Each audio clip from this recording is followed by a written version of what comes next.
আশহাদু আল্লা ইলাহা ইল্লাল্লাহু ওয়া আশহাদু আন্না মুহাম্মাদান আবদুহু ওয়া রাসূলুহু। রাখাল আসওয়াদ যখন কালিমা পড়ে নিলেন, কালিমা পড়ার পরে রাখাল আসওয়াদ বলতে লাগলেন, ইয়া রাসূলুল্লাহ, ইয়া হাবিবাল্লাহ, এই যে আমি কালিমা পড়ে নিলাম, এখন আমার দায়িত্ব কি, আমার কাজ কি? এই কথা বলার পরে রাসূলুল্লাহ সাল্লাল্লাহু আলাইহি সাল্লাম বলতে লাগলেন, রাখাল আসওয়াদ, এখন তো নামাজের সময় না, আমি তোমাকে নামাজ আদায় করতে বলবো। এখন তো তোমার উপর হজ ফরজ হয় না, হজ আদায় করার জন্য বলবো। তোমার উপর তো যাকাত ফরজ হয় নাই, তোমাকে যাকাত আদায়ের কথা বলা হবে। এই মুহূর্তে খাইবারের যুদ্ধে সত্য মিথ্যার লড়াই হচ্ছে, তুমি সেখানে শরীক হয়ে যাও। রাখাল আসওয়াদ বলতে লাগলেন, ইয়া রাসূলুল্লাহ, ইয়া হাবিবাল্লাহ, যদি আমি সেই যুদ্ধে শরীক হয়ে যাই, শরীক হওয়ার পরে যদি আমি শাহাদাত বরণ করি, আমার ফায়দা কি হবে? এই কথা বলার পরে রাসূলুল্লাহ সাল্লাল্লাহু আলাইহি ওয়াসাল্লাম বলতে লাগলেন, রাখাল আসওয়াদ, তুমি যদি খাইবারের যুদ্ধে যদি শাহাদাত বরণ করো, আমি আল্লাহ রাসূল ওয়াদা করতেছি, শাহাদাত বরণ করার বদৌলতে আল্লাহ তাআলা তোমাকে জান্নাতের উঁচু মাকাম দান করবে। এক পর্যায়ে রাখাল আসওয়াদ বকরিগুলো শহর থেকে হাঁকিয়ে দিলেন। হাঁকিয়ে দেওয়ার পরে সেই যুদ্ধে শরীক হয়ে গেলেন। শরীক হয়ে যাওয়ার পরে রাখাল আসওয়াদ এক পর্যায়ে সে শাহাদাত বরণ করলেন। সাহাবীরা যখন শহীদের লাশ তালাশ করতে লাগলেন, যখন রাখাল আসওয়াদের লাশ পেলেন, লাশ পাওয়ার পরে তখন রাখাল আসওয়াদকে তো কেউ চিনে না, তখন সকলে ঘিরে দাঁড়াইলেন। দাঁড়ানোর পরে রাসূলুল্লাহ সাল্লাল্লাহু আলাইহি সাল্লাম যখন সাহাবীদের লাশ তালাশ করতে লাগলেন, এক পর্যায়ে যখন দেখলেন কয়েকজন সাহাবী একত্রিত হয়ে দাঁড়িয়ে আছে, জিজ্ঞাসা করতে লাগলেন, তোমরা এখানে কেন দাঁড়িয়ে আছো? বলতে লাগলেন, ইয়া রাসূলুল্লাহ, ইয়া হাবিবাল্লাহ, একটা অপরিচিত লাশ সেখানে পাওয়া গেছে, সে কি মুসলমান না সে কাফের আমরা তো জানি না। এই কথা বলার পরে যখন আল্লাহর হাবিব সাল্লাল্লাহু আলাইহি সাল্লাম যখন রাখাল আসওয়াদের লাশ দেখলেন, দেখার পরে বলতে লাগলেন, এই রাখাল তো ওই রাখাল যে সবে মাত্র কালিমা পড়ার করেছে, সবে মাত্র কালিমা পড়ার পরে সে আল্লাহর রাস্তায় 1 টাকাও ক্রয় করবে ব্যয় করতে পারে নাই, আল্লাহর রাস্তায় কোনো টাকা খরচ করতে পারে নাই, একটি ইবাদতও করতে পারে না, রুকু সাজদাও করতে পারে না, কিন্তু সে শাহাদাত বরণ করেছে। আমি স্বয়ং সচক্ষে দেখতেছি, শাহাদাত বরণ করার বদৌলতে আল্লাহ তাআলা তাকে জান্নাতের উঁচু মাকাম দান করেছে। আর সন্তান পেটে আসার পরে আমি কোনো আতর ব্যবহার করি না, কেমন যেন আমার শরীর থেকে মেশকা আম্বরের ঘ্রাণ বের হতে থাকে। সুবহানাল্লাহ। যে এটা আমি নিজে ব্যবহার করি না, আমার সন্তান পেটে আসার পরে আমার শরীর থেকে কেমন যেন মেশকা আম্বরের ঘ্রাণ বের হয়ে যায়। শুধু তাই নয়, তিনি বলেন যে শ্বশুর আব্বা, আমার সন্তান পেটে আসার পরে মা মরিয়ম আলাইহিস সালাতু ওয়াস সালাম আমাকে সালাম জানায়, মা হাজরা আলাইহিস সালাতু ওয়াস সালাম আমাকে সালাম জানায়, এরকম ভাবে বিবি আসিয়া তিনি আমাকে সালাম জানায় আমার সন্তান পেটে আসার পরে। আরো কি ঈদে মিলাদুন নবী সম্পর্কে আরো জানা যায় যে রাসূলুল্লাহ সাল্লাল্লাহু আলাইহি ওয়াসাল্লাম পেটে আসার পরে তিনি বলেন, আমি যখন কোনো কাঁটার উপর পা রাখতাম সেই কাঁটাটা ফুলে পরিণত হয়ে যেত। সুবহানাল্লাহ। তিনি আরো বলেন যে আমার সন্তান পেটে আসার পরে আমি যদি কোনো পাথরের উপর পা রাখতাম সেই পাথরটা মোমের মতো গলে যেত। সুবহানাল্লাহ। মিলাদুন নবী এটা আলোচনা করার বিষয়, পালন করার বিষয় না। একদল যারা মিলাদুন নবী বলে যারা ঈদ উদযাপন করে থাকে, তারা মানুষকে দুকার বেড়া জালে তারা বিভ্রান্ত করতে চায়। আসলেই কিন্তু ঈদে মিলাদুন নবী এটা আলোচনার বিষয়, এটা আমল করার বিষয় না। আমল করার বিষয় হচ্ছে সিরাতুন নবী, সেটা আলোচনাও করা যায়, পালনও করা লাগে। মিলাদুন নবী সম্পর্কে আরেকটি তথ্য হচ্ছে, হযরত হালিমাতুস সাদিয়া রাদিয়াল্লাহু তাআলা আনহা তিনি যখন আমিনার ঘরে যখন আসলেন, আসার পরে তিনি বলতে লাগলেন, হালিমাতুস সাদিয়া রাদিয়াল্লাহু তাআলা আনহাকে রাসূলুল্লাহ সাল্লাল্লাহু আলাইহি ওয়াসাল্লামের আম্মা জান আমেনা তিনি বলতে লাগলেন যে আমি আমার গ্রামের আশেপাশে কত মানুষ দেখেছি, কত সন্তান দেখেছি, আমি আমার এই সন্তানের মতো কোনো সুন্দর আকৃতির সন্তান আমি দেখি নাই। এই কথা বলার পরে হালিমাতুস সাদিয়া রাদিয়াল্লাহু তাআলা আনহা বলেন যে আপনি হয়তো আপনার গ্রামের সন্তানাদি মানুষদেরকে দেখেছেন, কিন্তু আমি তো মক্কার অলিগলিতে আমি ঘুরে বেরিয়েছি, অনেক সন্তান আমি লালিত পালিত করেছি, আমি অনেক সন্তানই দেখেছি, কিন্তু এই সন্তানের মতো সুন্দর আকৃতিওয়ালা কোন সন্তান আমি দেখি নাই। এরপর আব্দুল মুত্তালিব বলতে লাগলেন যে তুমি তো এতটুকু দেখেছো, আমি শামে ঘুরেছি, আমি ব্যবসার উদ্দেশ্যে সিরিয়ায় গিয়েছি, এবং আমি বাইতুল্লাহর মুতাওয়াল্লি হিসাবে অনেক সন্তান আমার কাছে নিয়ে আসতো জার ফুক করার জন্য। আমি অনেক সন্তানকে আমি জার ফুক করেছি, কিন্তু আমি আমার নাতির মতো সুন্দর আকৃতিওয়ালা কোনো সন্তান আমি আজও দেখি নাই। এই কথা বলার পর হযরত জিবরাইল আলাইহিস সালাতু ওয়াস সালাম আসলেন। আসার পরে বলতে লাগলেন, আপনি আর কি দেখেছেন? আমি বাবা আদম আলাইহিস সালাম থেকে ঈসা পর্যন্ত যত পয়গম্বর দেখেছি, আমি ফেরেশতাদের সর্দার ছিলাম, আমি ফেরেশতাদেরকে দেখেছি। অর্থাৎ আল্লাহ তাআলার যত সৃষ্টি মাখলুকাত আছে সমস্ত মাখলুকাত আমি দেখেছি, কিন্তু আমি কোথাও এই সন্তান মুহাম্মদের মতো এর চেয়ে সুন্দর আকৃতিওয়ালা কোন সন্তান আমি আজও পর্যন্ত দেখি নাই। এরপর আল্লাহ তাআলা বলেন, জিবরাইল তুমি তো গোটা পৃথিবীর ভিতরে আমার সমস্ত মাখলুকাত দেখেছো, এর চেয়ে সুন্দর আকৃতিওয়ালা কোন সন্তান পাও নাই, কিন্তু আমি আল্লাহ তাআলা এর চেয়ে কোন সুন্দর আকৃতিওয়ালা মানুষই আমি বানাই নাই।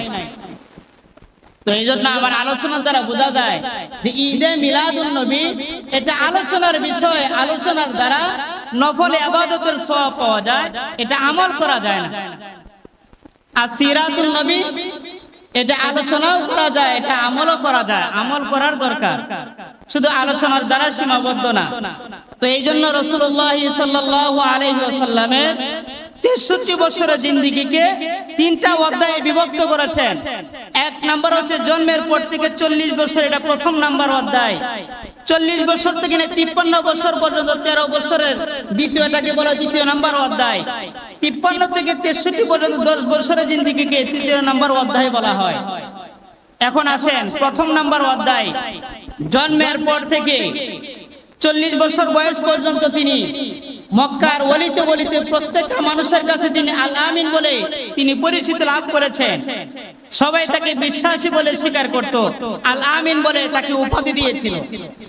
যখন নবুয়ত প্রাপ্তি হলেন, যখন তিনি দুনিয়াতে ভূমিষ্ঠ হওয়ার পরে, যখন রাসূলুল্লাহ সাল্লাল্লাহু আলাইহি ওয়াসাল্লাম যখন ভূমিষ্ঠ হওয়ার পরে, তখন মক্কায় মুআজ্জামায়, মক্কা শরীফের ভিতরে মানুষ এরকম ভাবে সন্তানদেরকে লালিত পালিত করার জন্য মানুষ নিয়ে যেত।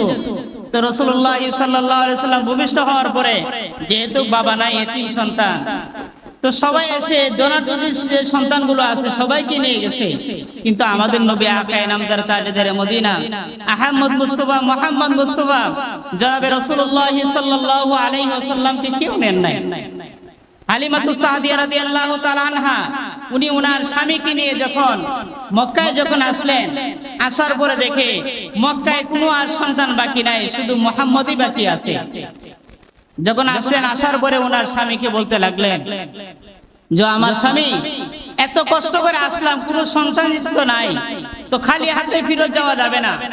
তো বলতে লাগলেন যে একটা সন্তানই আছে, যে সন্তান বাবা নাই, এতিম একটি সন্তান আছে। তো হালিমাতুস সাদিয়া রাদিয়াল্লাহু তাআলা আনহা সেই সন্তানকে দেখার জন্য গেলেন।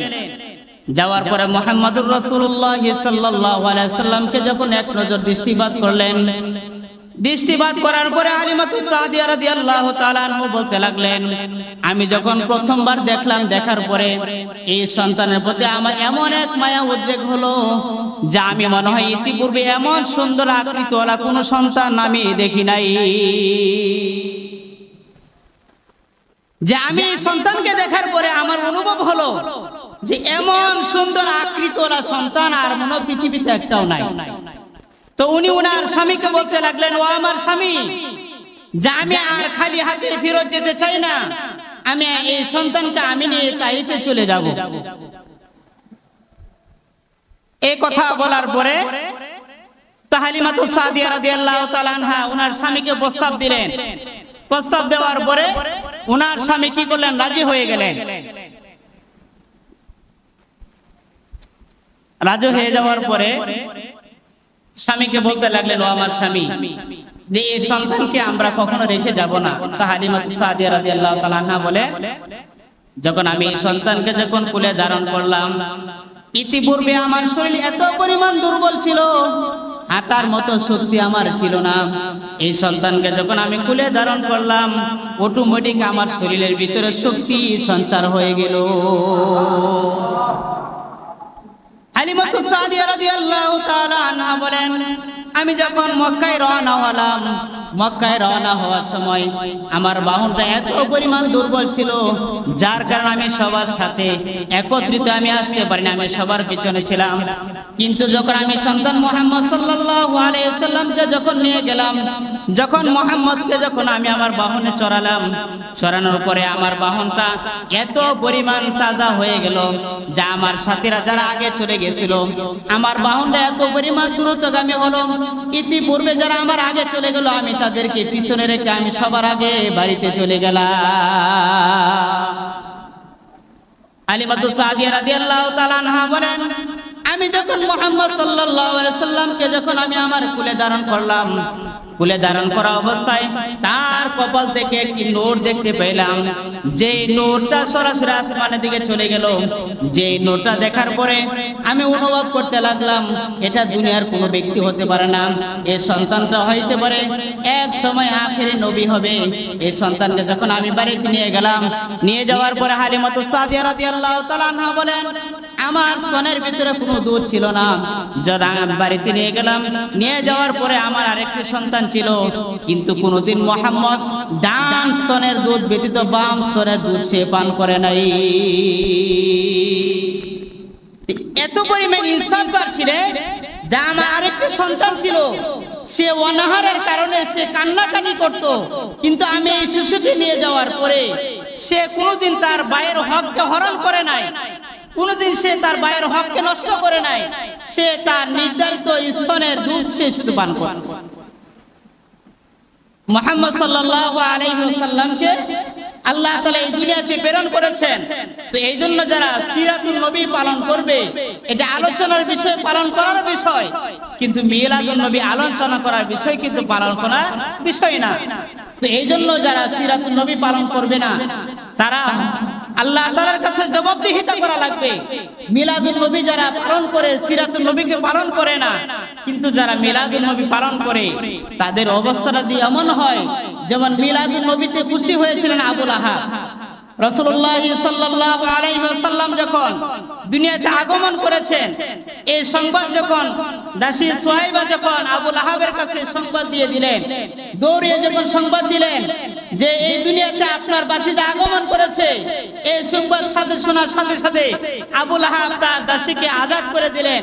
যাও, তুমি আমাকে এমন একটি সংবাদ দিয়েছো, এই সংবাদ দেওয়ার কারণে আজকে থেকে আমি তোমাকে আজাদ করে দিলাম।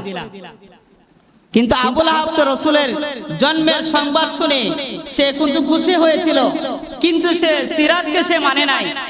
সিরাতকে না মানার কারণে আজকে সে দুনিয়াতেও লাঞ্ছিত হয়েছে, আখিরাতেও সে লাঞ্ছিত হবে। তো এই জন্য মিলাদুন নবী এটা আলোচনার বিষয়, পালন করার বিষয় না। তো এই জন্য মিলাদুন নবীতে আমরা আনন্দ হওয়ার কিছুই না। যদি আমার আনন্দ যদি আবু লাহাবের আনন্দের সাথে একত্রিত হয়ে যায়, মিলে যায়, তাহলে আমার ঠিকানা হবে আবু লাহাবের সাথে।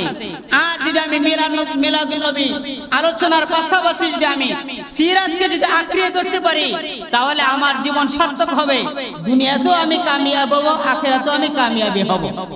তো এই জন্য আমি যেটা বলতেছিলাম যে রাসূলের 63 বছরের জিন্দেগিতে এটা 3টা অধ্যায়ে বিভক্ত করেছেন। প্রথম যে অধ্যায়টা, যে জন্মের পর থেকে 40 বছর তিনি অতিবাহিত করেছেন, 40 বছরের জিন্দেগিতে তার জীবনে 40 বছরের ভিতরে কাফের বলেন, ইহুদি বলেন, খ্রিস্টান বলেন, তারা কখনোই রাসূলকে কোনো প্রকার গাল বন্ধ করতে পারে নাই। কারণ 40 বছরের ভিতরে কেউ তাকে কোনো কথা বলতে পারে নাই। সবাই এই কথা বলেছে যে মুহাম্মদ তার 40 বছরের জিন্দেগিতে কোনো একটা মিথ্যা কথা কখনোই বলেন না।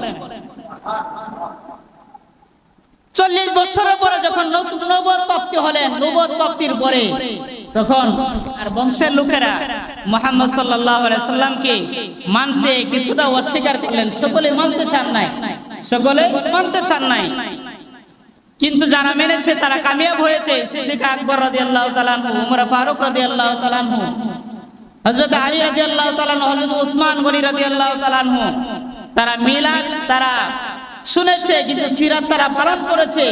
সিরাত পালন করার কারণে আজকে তারা সৌভাগ্যশীল হয়েছে, তারা কামিয়াব হয়েছে।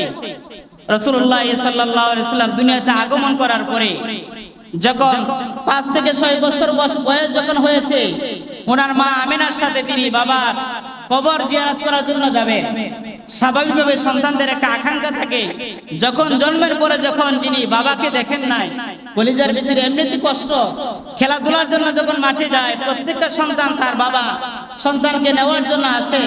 একদিন মুহাম্মদুর রাসূলুল্লাহ সাল্লাল্লাহু আলাইহি ওয়াসাল্লাম মাকে বলতে লাগলেন, ও মা, আমি যখন খেলাধুলায় যখন বসে থাকি, মাঠের ভিতরে সকলের বাবা আসে, কিন্তু আমি মুহাম্মদের বাবা কেন আসে না? এই কথা বলার পরে মা আমেনা বলতে লাগলেন, আসো যাই আমি তোমার বাবার কাছে নিয়ে যাব। এই কথা বলার পরে দাদার কাছে প্রস্তাব দিলেন। প্রস্তাব দেওয়ার পরে তিনি বললেন যে ঠিক আছে, আমার নাতিকে তুমি নিয়ে বাবার কবরটাকে জিয়ারত করে নিয়ে আসো। এই কথা বলার পরে সাথে আরেকজন খাদেম দিয়ে দিলেন, উম্মে আইমান। খাদেমকে সাথে দিয়ে যখন রাসূলুল্লাহ সাল্লাল্লাহু আলাইহি সাল্লাম ওনার মাকে নিয়ে যখন বাবার কবর জিয়ারত করতে গেলেন, জিয়ারত করা অবস্থায় যখন আসার পথে যখন চলে আসবেন, মা আমেনার এত পরিমাণ অসুস্থ হলেন, জ্বরে আক্রান্ত হলেন, এই 6 বছর বয়সে তখন ওনার মা দুনিয়া থেকে চলে গেলেন। চলে যাওয়ার পরে মুহাম্মদ সাল্লাল্লাহু আলাইহি সাল্লাম মাকে ডাকতে লাগলেন যে, ও মা, তুমি কি বাড়িতে যাবে না? উঠো, চলো যাই, বাড়িতে চলে যাই। কিন্তু মা তো দুনিয়া থেকে চলে গেছেন, ছোট্ট সন্তান, তিনি তো আর বুঝতে পারেন নাই।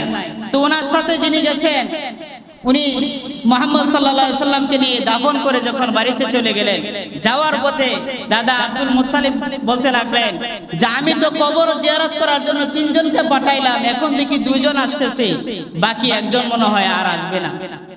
যখন আসার পরে আব্দুল মুত্তালিব জিজ্ঞাসা করার পরে দাসী আইমান বলতে লাগলেন যে, আপনার পুত্রবধূ এত পরিমাণ জ্বরে আক্রান্ত হয়েছে, আসার পথে সে ইন্তেকাল হয়েছে, আমরা তাকে দাফন করে চলে আসছি। এরপরে দাদা আব্দুল মুত্তালিবের হাতে মুহাম্মদ রাসূলুল্লাহ সাল্লাল্লাহু আলাইহি ওয়াসাল্লাম লালিত পালিত হতে লাগলেন। একপর্যায়ে ওনার চাচা আবু তালেবকে দায়িত্ব দিয়ে দিলেন যে, আমার অনুপস্থিতিতে তুমি আমার এই নাতিকে তুমি লালিত পালিত করবে। রাসূলুল্লাহ সাল্লাল্লাহু আলাইহি ওয়াসাল্লাম লালিত পালিত হতে লাগলেন। একপর্যায়ে যখন অনেক বড় হয়ে গেলেন, যখন নবুয়ত প্রাপ্তি হলেন, নবুয়ত প্রাপ্তি হওয়ার পরে তখন যখন নবুয়তের দায়িত্ব যখন অর্পিত হলেন, এরপর বংশের লোকেদেরকে যখন নবুয়তের দাওয়াত দিলেন, কালিমায়ে তাওহীদের যখন দাওয়াত দিতে শুরু করলেন, তখন একজন মানুষ ওনার বিপক্ষে পন্থা অবলম্বন করলো। এই কালিমার দাওয়াত যারা গ্রহণ করেছে তারাই কামিয়াব হয়েছে, যারা গ্রহণ করে নাই তারাই কামিয়াব হতে পারে নাই। এই কালিমাটা এমন একটা কালিমা, যে এই কালিমা গ্রহণ করার পরে যে একটা কাফের ইতিপূর্বে কালিমা গ্রহণ করার পরে যে ব্যক্তিটা আল্লাহর কাছে ছিল ঘৃণিত, আল্লাহর কাছে ছিল লাঞ্ছিত, এই কালিমা পড়ার পরে এই ব্যক্তিটা আল্লাহর কাছে হয়ে যায় সম্মানিত, আল্লাহর কাছে হয়ে যায় প্রিয়। যখন আল্লাহর কাছে কেমন প্রিয় হয়ে যায়, যেমন খাইবারের যুদ্ধে রাখাল আসওয়াদ, সে যখন খাইবারের আশেপাশে যখন বকরি চড়াচ্ছিলেন, বকরি চড়ানো অবস্থায় মুহাম্মদ রাসূলুল্লাহ সাল্লাল্লাহু আলাইহি ওয়াসাল্লাম যখন সাহাবীদেরকে নিয়ে যখন খাইবারের যুদ্ধে যখন তাবু গাড়লেন, তাবু গাড়ার পরে যখন ওই যে রাখাল আসওয়াদ তার সাথে সাহাবীদের সাক্ষাৎ হলো, সাক্ষাৎ হওয়ার পরে তিনি এক সাহাবীকে জিজ্ঞাসা করতে লাগলেন যে, আপনারা আমাদের এই খাইবারে কেন আসছেন? এই কথা বলার পরে জিজ্ঞাসা করার পরে তিনি বলতে লাগলেন যে, আমরা খাইবারে আসছি, কেন আসছি এটার উত্তর আমরা বলতে চাই না। আমাদের সরদার আকায়ে নামদার তাজদার মদিনা আহমদ মুস্তাফা মুহাম্মদ মুস্তাফা জনাবে রাসূলুল্লাহ সাল্লাল্লাহু আলাইহি সাল্লামের কাছে গিয়ে জিজ্ঞাসা করো, তিনি এটা বর্ণনা দিয়ে দিবেন। রাখাল আসওয়াদ আশ্চর্য হয়ে গেলেন যে, আমি সামান্য রাখাল, আমি তো একদম নগণ্য রাখাল, আমি তোমাদের সরদারের সাথে, নেতার সাথে, লিডারের সাথে কিভাবে সাক্ষাৎ করব? এই কথা বলার পরে তিনি হাঁটি হাঁটি পায়ে করে এক পর্যায়ে ওনার কাছে চলে গেলেন। চলে যাওয়ার পরে মুহাম্মদ সাল্লাল্লাহু আলাইহি সাল্লামকে বলতে লাগলেন যে, মুহাম্মদ, যে আপনারা এখানে কেন আসছেন? আমাদের বংশীয় লোকদের সাথে আপনার শত্রুতার কারণ কি? তো মুহাম্মদ সাল্লাল্লাহু আলাইহি সাল্লাম কালিমায়ে তাওহীদের বিষয়টা ফুটায় তুললেন, বলতে লাগলেন যে, আমি এখানে আসছি একটা মিশন নিয়ে, যে আল্লাহর তাআলার দেওয়া যে এই বাণী আমি নিয়ে আসছি, এটা যারা মেনে নেবে তাদের সাথে আমার কোনো কি নাই, দ্বন্দ্ব নাই, যারা না মানবে তাদের সাথে আমার দ্বন্দ্ব। এই কথা বলার পরে রাখাল আসওয়াদ বলতে লাগলেন যে, এই কালিমা যদি আমি পড়ে নেই, এই কালিমা পড়ার দ্বারা আমার ফায়দা কি হবে? তো মুহাম্মদ সাল্লাল্লাহু আলাইহি সাল্লাম বলতে লাগলেন, যদি তুমি এই কালিমা পড়ে নাও, এই কালিমার বদৌলতে আল্লাহ তাআলা তোমার জিন্দেগীর সমস্ত গুনাহ ক্ষমা করে দিয়ে জান্নাত দান করে দিবেন। সুবহানাল্লাহ। এ কথা বলার পরে রাখাল আসওয়াদ বলতে লাগলেন, হে মুহাম্মদ, যে আমি তো নগণ্য রাখাল, আমার শরীর থেকে দুর্গন্ধ ছড়ায়, মানুষ আমাকে ঘৃণা করে, আমাকে পছন্দ করে না। আমি যদি এই কালিমা পড়ে নেই, এই কালিমা পড়ার দ্বারা যদি আপনি আমাকে বুকে টেনে নেবেন। এই কথা বলার পরে মুহাম্মদ সাল্লাল্লাহু আলাইহি ওয়াসাল্লাম বলতে লাগলেন, তুমি কালিমা পড়ে নাও, আমি তোমাকে বুকে টেনে নিব। এই কথা বলার পরে রাখাল আসওয়াদ বলতে লাগলেন, ইয়া রাসূলুল্লাহ, ইয়া হাবিবাল্লাহ, আমি যদি কালিমা পড়ে নেই, আমার শরীর থেকে যে দুর্গন্ধ ছড়াচ্ছে, দুর্গন্ধ বের হচ্ছে, এই দুর্গন্ধ কি দূর হবে? এই কথা বলার পরে রাসূলুল্লাহ সাল্লাল্লাহু আলাইহি ওয়াসাল্লাম বলতে লাগলেন, তুমি যদি কালিমা পড়ে নাও, আমি ওয়াদা দিচ্ছি তোমার শরীরের দুর্গন্ধের পরিবর্তে তোমার শরীর থেকে আল্লাহ তাআলা মিশক আম্বরের গান বের করে দিবে। এক পর্যায়ে রাখাল আসওয়াদ সে কালিমা পড়িলেন, আশহাদু আল্লা ইলাহা ইল্লাল্লাহু ওয়া আশহাদু আন্না মুহাম্মাদান আবদুহু ওয়া রাসূলুহু। রাখাল আসওয়াদ যখন কালিমা পড়িলেন, কালিমা পড়ার পরে রাখাল আসওয়াদ বলতে লাগলেন, ইয়া রাসূলুল্লাহ, ইয়া হাবিবাল্লাহ, এই যে আমি কালিমা পড়ে নিলাম, এখন আমার দায়িত্ব কি, আমার কাজ কি? এই কথা বলার পরে রাসূলুল্লাহ সাল্লাল্লাহু আলাইহি সাল্লাম বলতে লাগলেন, রাখাল আসওয়াদ, এখন তো নামাজের সময় না, আমি তোমাকে নামাজ আদায় করতে বলবো। এখন তো তোমার উপর হজ ফরজ হয় না, হজ আদায় করার জন্য বলবো। তোমার উপর তো যাকাত ফরজ হয় নাই, তোমাকে যাকাত আদায়ের কথা বলা হবে। এই মুহূর্তে খাইবারের যুদ্ধে সত্য মিথ্যার লড়াই হচ্ছে, তুমি সেখানে শরীক হয়ে যাও। রাখাল আসওয়াদ বলতে লাগলেন, ইয়া রাসূলুল্লাহ, ইয়া হাবিবাল্লাহ, যদি আমি সেই যুদ্ধে শরীক হয়ে যাই, শরীক হওয়ার পরে যদি আমি শাহাদাত বরণ করি, আমার ফায়দা কি হবে?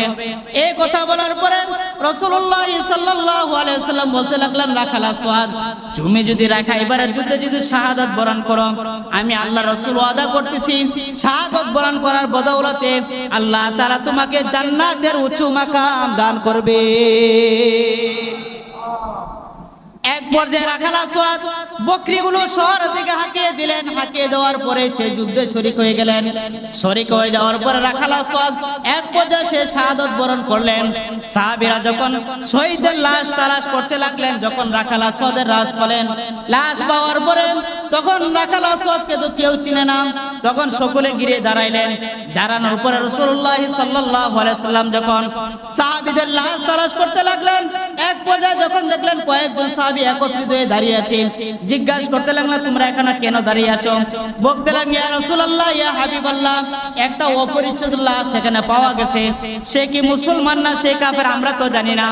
এই কথা বলার পরে যখন আল্লাহর হাবিব সাল্লাল্লাহু আলাইহি সাল্লাম যখন রাখাল আসওয়াদের লাশ দেখলেন, দেখার পরে বলতে লাগলেন, এই রাখাল তো ওই রাখাল যে সবে মাত্র কালিমা পড়ার করেছে, সবে মাত্র কালিমা পড়ার পরে সে আল্লাহর রাস্তায় 1 টাকাও ব্যয় করতে পারে নাই, আল্লাহর রাস্তায় কোনো টাকা খরচ করতে পারে নাই, একটি ইবাদতও করতে পারে না, রুকু সাজদাও করতে পারে না, কিন্তু সে শাহাদাত বরণ করেছে। আমি স্বয়ং চোখে দেখতেছি, শাহাদাত বরণ করার বদৌলতে আল্লাহ তাআলা তাকে জান্নাতের উঁচু মাকাম দান করেছে। সে সবে মাত্র ইসলাম ধর্ম গ্রহণ করেছে। ইসলাম ধর্ম গ্রহণ করার কারণে সে আল্লাহর রাস্তায় একটি সেজদাও দিতে পারে নাই, একটি টাকাও খরচ করতে পারে নাই, কিন্তু আমি দেখতেছি যে আল্লাহ তাআলা তাকে জান্নাতের উচ্চ মাকাম দান করেছেন। শুধু তাই নয়, সে আমাকে বলেছিল যে আমি যদি কালিমা পড়ে নেই, আমার শরীর থেকে যে দুর্গন্ধ বের হয়, এই দুর্গন্ধ কি কখনো দূর হবে কিনা, কিন্তু আমি স্বচক্ষে দেখতেছি এই দুর্গন্ধের বদৌলতে তার শরীর থেকে মিশক আম্বরের ঘ্রাণ বের হচ্ছে। সুবহানাল্লাহ। এবং তার শরীর যে কালো ছিল, কালোর পরিবর্তে তার শরীরটা আল্লাহ তাআলা পূর্ণিমা রাত্রি নেই এরকম ভাবে কি করলেন, এই আলোক সজ্জায় আলোকিত করে দিলেন।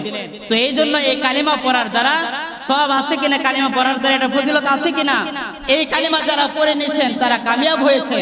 তো এই জন্য যারা মিলাদুন নবী পালন করে যারা মিলাদুন নবী মানে কিন্তু সিরাত মানে না, কিন্তু তারা ভুল পথে আছে। কারণ মিলাদুন নবী পালন করার বিষয়, এটা আলোচনার বিষয়, এটা পালন করার বিষয় না।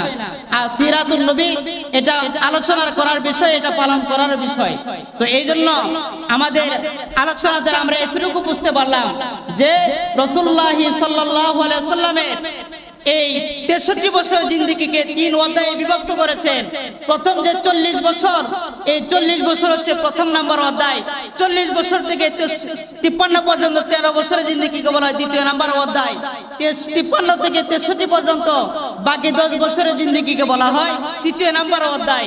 এই গোটা জিন্দেগিতে রাসূলুল্লাহ সাল্লাল্লাহু আলাইহি ওয়াসাল্লাম এই দুনিয়াতে আগমন করেছেন। আগমন করার দ্বারা এটাই বোঝাতে চেয়েছেন, যারা ঈদে মিলাদুন নবী পালন করে, যারা ঈদে মিলাদুন নবী যারা পালন করে তারা ভুল পথে আছে। কারণ ঈদে মিলাদুন নবী আলোচনার বিষয়, এটা পালন করার বিষয় না। আর সিরাতুন নবী এটা আলোচনার বিষয়, এটা পালন করার বিষয়। তো এই জন্য আমরা আজকের আলোচনাতে আমরা এতটুকু জানতে পারলাম, রাসূলুল্লাহ সাল্লাল্লাহু আলাইহি ওয়াসাল্লাম 12ই রবিউল আউয়ালে এই দুনিয়াতে আগমন করেছেন, আর 12ই রবিউল আউয়ালে এই দুনিয়া থেকে বিদায় নিয়ে চলে গেছেন। কিন্তু রাসূলুল্লাহ সাল্লাল্লাহু আলাইহি ওয়াসাল্লাম একটি আমল করে গেছেন। সেই আমলটি হচ্ছে যে 12ই রবিউল আগমন করার কারণে সোমবার দিন তিনি আগমন করেছেন। এই 12ই রবিউল আউয়ালে দুনিয়াতে আগমন করার কারণে রাসূলুল্লাহ সাল্লাল্লাহু আলাইহি ওয়াসাল্লাম তিনি একটি রোজা রাখতেন, সোমবার দিন রোজা রাখতেন।